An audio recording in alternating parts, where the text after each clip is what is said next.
because I thought if you're secret, I just forget about heroes sometimes. If you're secret, what do you need as your last hero? Like, considering the weight you already like.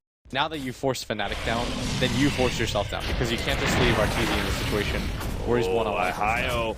He's going to be kind of caught here. Actually turns around to go for one of the last right clicks on a creep in order to heal himself up. But the last right click from Arteezy isn't quite enough. Zai does have another ice shard coming up in a second, but he just runs down the Bloodseeker, who actually kind of slowed himself down by running into those trees. And Zai is the one to pick up the first blood so soon. Because again, you don't want to leave yourself too low against that Bloodseeker. It makes this top lane all the harder than it already is for Team Secret. I think Essor's going to get dived on.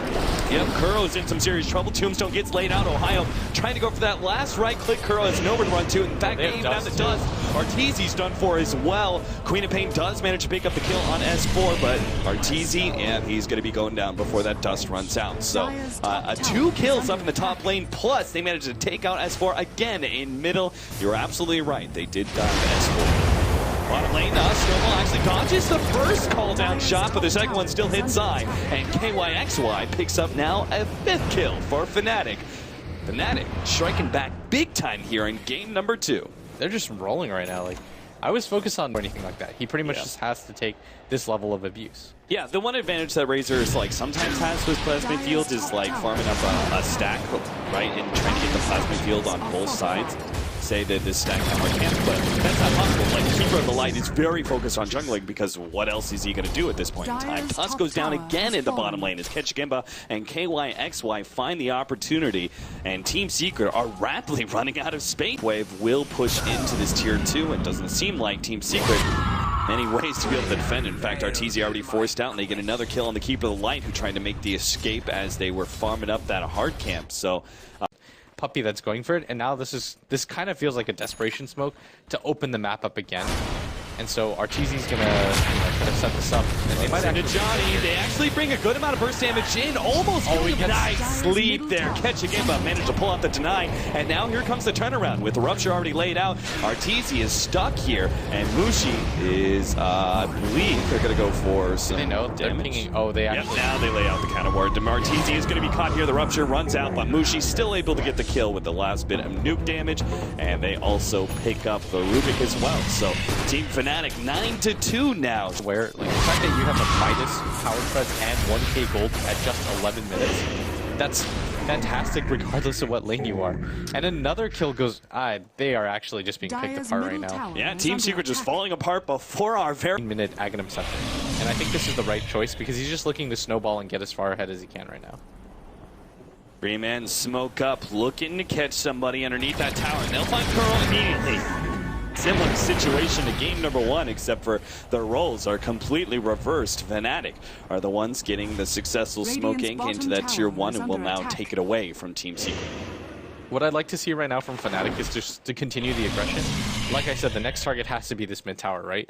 You want to just completely open up the jungle if you're Fnatic, and what they're going for right now. Oh no! Miss Sonic Wave! Mushi, uncharacteristic mistake from him, and it looks like he's going to pay for it. A blink is up. He will actually be able to make the turnaround here as the rest of the team comes in, controls the 2 attackers on Mushi. Tusk as well as the Razor. Now they're going to go for Kuro as well. Came in with the TP, but will immediately go down. Double kill from Mushi. 3 out from Team Secret, and that tier 1 tower is going to be forfeit.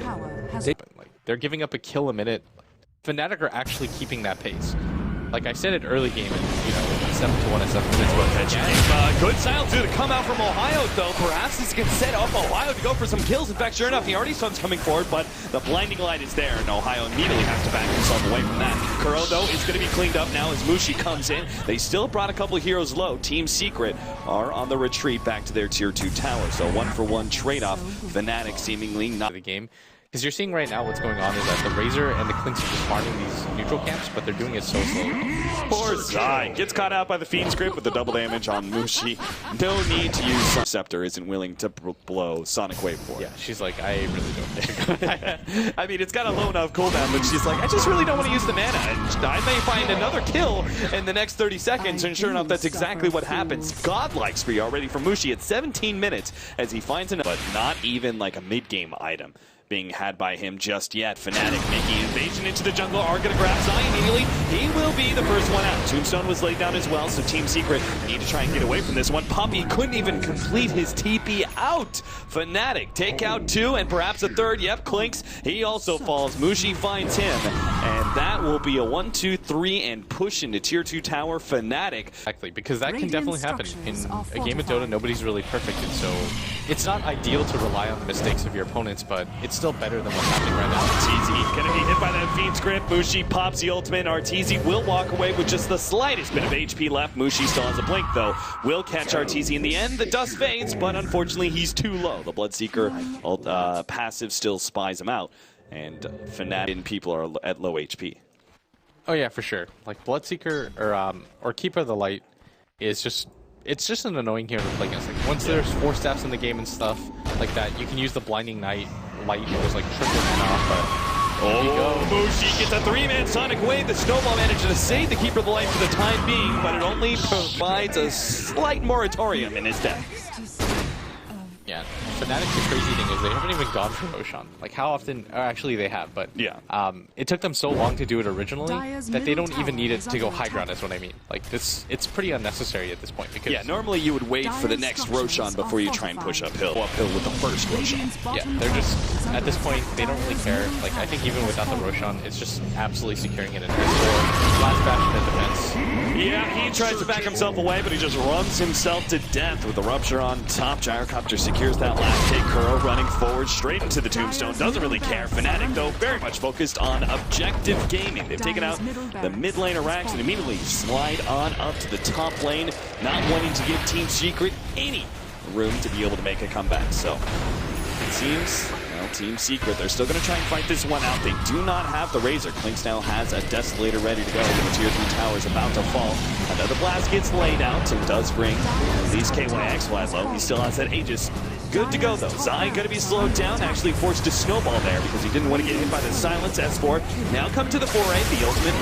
And the pushback there is able to get the Gyrocopter down. S4 comes forward. They managed to clean up one already. S4 drops quite low, but they can't pursue him out. Fnatic are still healthy as a full 5-man crew and are able to finish up that melee at Rax. And seems like they're going to be able to stick around for the range Rax as well, as Team Secret only operating with 3 heroes right now. KYXY takes just 1 shot before immediately there's a response from Team Fnatic.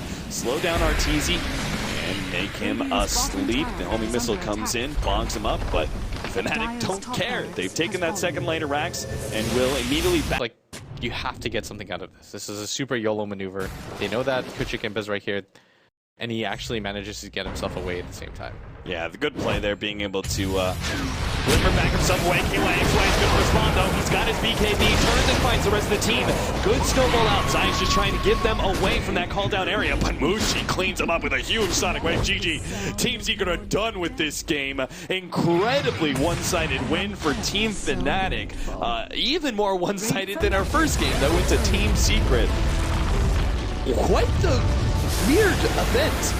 Like, turn of events that just happens there, that Team Secret had such a dominant showing in game number 1, and that's sort of the way the storyline was meant to unfold, and then Fnatic strike back incredibly hard in game number 2 with just a